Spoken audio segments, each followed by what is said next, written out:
Olá, oitavo ano, tudo bem com vocês? Vamos dar sequência dessas aulas. Hoje nós vamos falar sobre os desdobramentos da Revolução Industrial. Vamos lá? Vamos falar então sobre os desdobramentos da Revolução Industrial. A Revolução Industrial provocou grandes transformações na sociedade. Em primeiro lugar, nós podemos falar sobre o surgimento das classes sociais, principalmente a questão da burguesia e do proletariado. O burguês era o dono da fábrica, tá? Era o empregador, tá? O industrial. Já o proletariado, ele era aquele camponês que saiu do campo, tá? Devido à mecanização, eles tiveram que ir para a cidade, as cidades encheram de pessoas e se tornaram ali uma mão de obra para as fábricas, tá? Só que esses trabalhadores, eles viviam em uma época em que não haviam leis trabalhistas, tá? Eles trabalhavam muito, jornadas de trabalhos enormes, mais de 12 horas, né? Já se falam aí em 14, 15, até 16 horas de trabalho diárias e sem leis trabalhistas. Então, se alguém sofresse um acidente de trabalho, perdesse um membro do corpo ou se morresse, nada aconteceria, tá bom? E a profunda desigualdade social, que eles trabalhavam e recebiam um baixo salário, inclusive mulheres e crianças, que recebiam ainda menos do que os homens, tá? E um outro ponto é que os países industrializados, eles necessitavam de duas coisas: um mercado consumidor para escoar os seus produtos industrializados e também o fornecimento de matérias-primas. Onde eles iriam conseguir esses mercados? A Europa, principalmente a Europa, ela se concentrou ali no imperialismo em países da África e também da Ásia, tá? E houve ali uma disputa entre países por esses mercados que eram grandes fontes de riqueza, de lucro ali para esses países. E nós vamos falar mais sobre isso no decorrer dessa aula. Inicialmente, nós tivemos ali a fusão do capital bancário e também das indústrias. Então, os bancos financiavam o industrial, ele construiria ali, abriria uma fábrica, tá, com o dinheiro do banco, pagava ali os juros no decorrer de um tempo determinado, tá? E nesse contexto, pessoal, formaram-se os grandes complexos industriais, tá? Que foi o resultado dessa fusão, dessa parceria dos bancos aí com as empresas. Com isso, os industriais, né, eles exerciam um grande controle sobre a produção da matéria-prima e também da distribuição do produto. E eles passavam a monopolizar a produção e também o preço e o mercado, tá bom? Então, com isso, né, você tinha ali os industriais e eram poucos industriais, vamos dizer assim, numa população enorme, e alguns poucos industriais dominavam toda aquela região, tá? E eles colocavam ali, determinavam a produção, o preço, entendeu? Eles manipulavam o mercado, vamos dizer assim, tá bom? E com isso nós tivemos também o aperfeiçoamento dos sistemas de créditos, ou seja, a captação de recursos, os investimentos, né, a concessão de empréstimos para o consumo. Como uma pessoa, a ligação banco, indústria, mercado, tá? Você precisa produzir, mas você precisa produzir e precisa vender. Como você vai vender se a população em si não tem dinheiro para comprar? Então, quem vai fornecer esse dinheiro? O banco. O banco fornece dinheiro para as pessoas comprarem, só que o banco também já forneceu dinheiro, né? Emprestou dinheiro para o industrial abrir a empresa, tá? Isso aí é o que nós chamamos de capitalismo industrial, tá bom?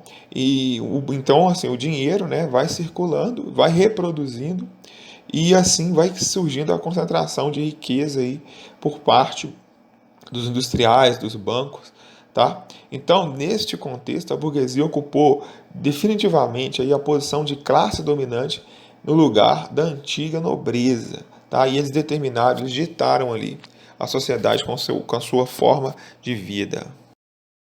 A organização da sociedade, ela se caracterizou pela a reprodução, né, do capital desigual, a distribuição do capital de forma desigual para a sociedade, tá bom? Então, os benefícios econômicos da Revolução Industrial, né, podemos dizer assim, eles foram distribuídos de uma forma bem desigual, alterando sensivelmente a organização social.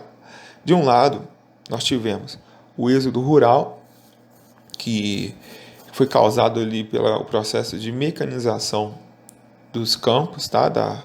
A mecânica ali chegando na área rural, os camponeses foram praticamente despejados, né? Expulsos ali dos feudos. Eles foram morar na cidade, e na cidade esse camponês se tornou ali o proletariado, que era o trabalhador das fábricas, nas condições de trabalho que nós já falamos aqui, e com um péssimo salário. Com isso, com essa aglomeração de pessoas, nós tivemos ali o surgimento das favelas insalubres, as condições insalubres de higiene, tá, de saneamento básico ali, e isso contribui para a proliferação de doenças, tá bom? Nas fábricas, a vida dessas pessoas nas fábricas era mais ou menos assim. As mulheres e as crianças, elas trabalhavam nas fábricas e recebiam um salário baixo, bem abaixo dos homens, tá bom? Mas trabalhavam da mesma forma. E crianças eram utilizadas para acessar lugares, né, mecanismos das fábricas que a mão de um adulto, por exemplo, não alcança.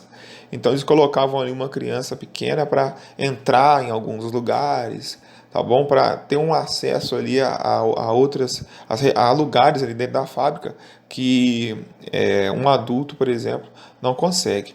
Isso acabava, pessoal, acontecendo muitos acidentes de trabalho, tá? Imagina uma mulher grávida, uma mulher que hoje a mulher ela está grávida, né? Ela tem seus direitos ali, e assim que ganha o bebê, ela tem um tempo de licença maternidade, e nesta época não havia nada disso, gente, não havia nada disso, nada de leis trabalhistas. As pessoas tinham que ir para a fábrica, ou trabalhava ou não tinha dinheiro para comer, tá bom? E isso foi uma característica marcante aí da organização da sociedade.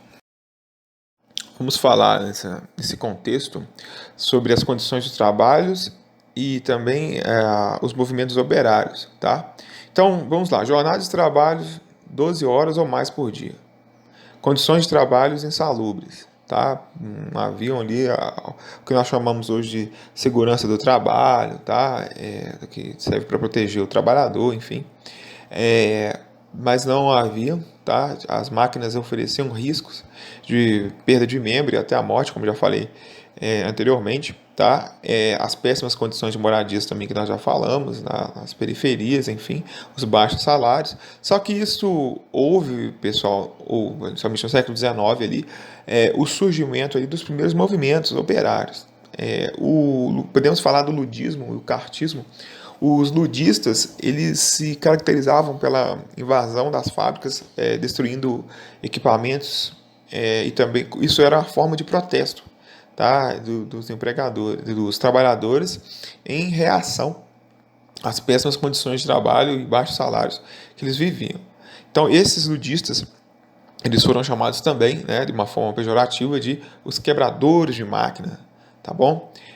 Já o cartismo, ele já era um movimento que não tinha violência, eles envolviam mais na política ali, eles acreditavam que a mudança só ia vir através da questão os políticos precisavam, o Estado nesse caso precisava intervir, tá, para criar leis ali, mecanismos de proteção ao trabalhador. Então eles defendiam a criação do voto secreto, a igualdade de direitos eleitorais, a abolição do voto censitário e a questão da remuneração dos parlamentares.